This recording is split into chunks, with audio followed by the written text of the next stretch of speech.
Hey. Hey. You a dreamer? Yeah. Haven't seen too many of you around lately. Things have been tough lately for dreamers. They say dreaming's dead. And no one does it anymore. It's not dead, it's just it's been forgotten. Removed from our language. Nobody teaches it, so no one knows it exists. The dreamer's banished to obscurity. Well, I'm trying to change all that, and I hope you are too. By dreaming every day. Dreaming with our hands and dreaming with our minds. Our planet is facing the greatest problems it's ever faced. Ever. So whatever you do, don't be bored. This is absolutely the most exciting time we could have possibly hoped to be alive.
Outsider to the human community. He thinks to himself, I must be insane. What he fails to realize is that society has, just as he does, vested interest in considerable losses and catastrophes.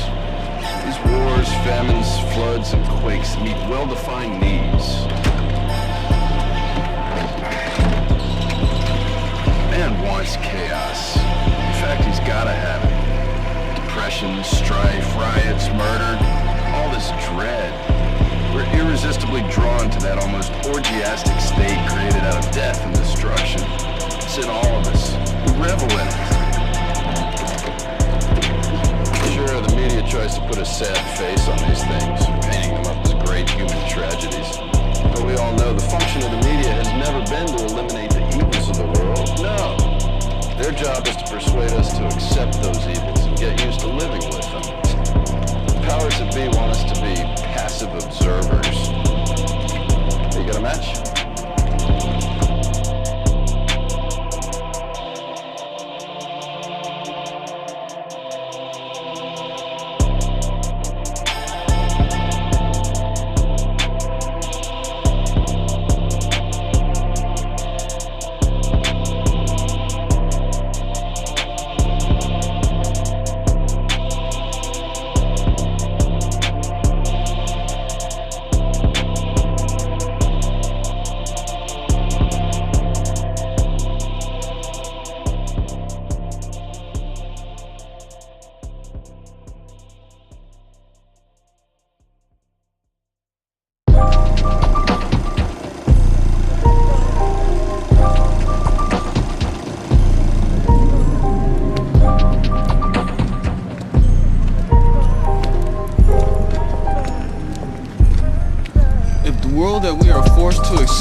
false and nothing is true, then everything is possible.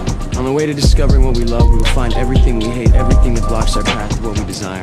Comfort will never be comfortable for those who seek what is not on the market. Systematic questioning of the idea of happiness. We'll cut the vocal cords of every empowered speaker. We'll yank the social symbols through the looking glass with the value society's currency. To confront the familiar, Society is a fraud so complete and venal that it demands to be destroyed beyond the power of memory to recall its existence. where there is fire, we will carry gasoline. Interrupt the continuum of everyday experience and all the normal expectations that go with it. To live as if something actually depended on one's actions. To rupture the spell of the ideology of a commodified consumer society so that our repressed desires of a more authentic nature can come forward. To demonstrate the contrast between what life presently is and what it could be. To immerse ourselves in the oblivion of action, to know we're making it happen. It will be an intensity never before known in everyday life, to exchange love and hate, life and death, terror and redemption, repulsions and attractions. Affirmation of freedom so reckless and unqualified that it amounts to a total denial of every kind of restraint and limitation.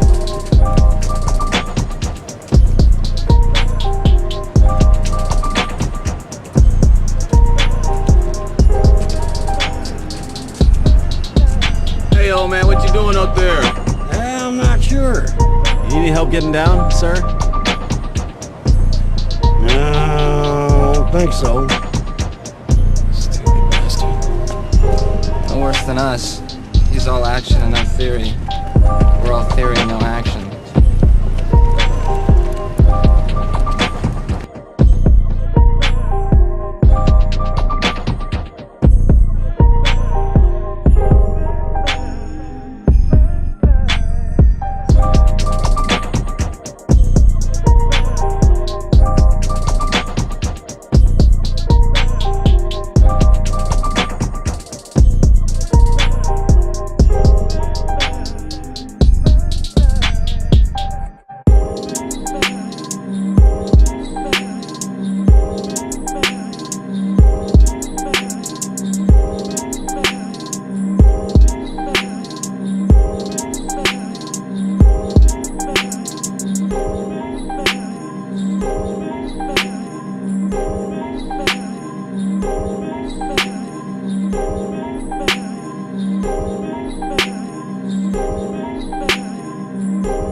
Suffer from a lack of life, those who suffer from an overabundance of life. I've always found myself in the second category. When you come to think of it, almost all human behavior and activity is not essentially any different from animal behavior. The most advanced technologies and craftsmanship bring us, at best, up to the super chimpanzee level. Actually, the gap between, say, Plato or Nietzsche and the average human is greater than the gap between that chimpanzee and the average human. The realm of the real spirit, the true artist, the saint, the philosopher, is rarely achieved. Why so few? Why is world history and evolution not stories of progress, rather this endless and futile addition of zeros? No greater values than development.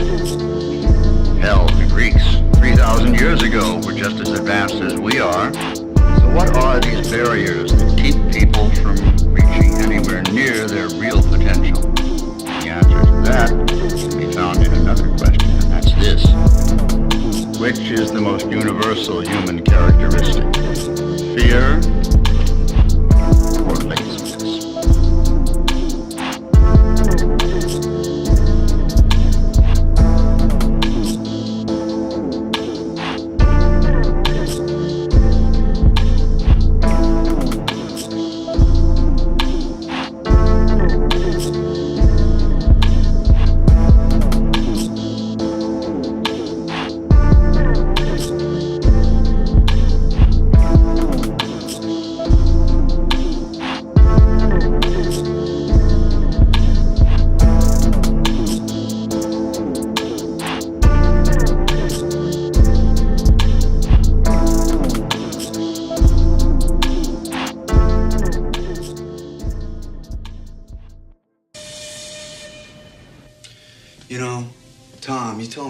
of the old-time stories about how you used to stick your arm in between the bars of the cell.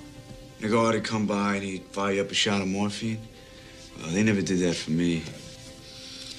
Well, they don't do that for anyone anymore. Narcotics have been systematically scapegoated and demonized. The idea that anyone can use drugs and escape a horrible fate is anathema to these idiots. I predict in the near future, right-wingers will use drug hysteria as a pretext to set up an international police apparatus. An old man, I may not live to see a final solution of the drug problem. You know what, Tom? You might have missed your calling. You should have been a philosopher. Well, Bob, in another life, perhaps. In another life.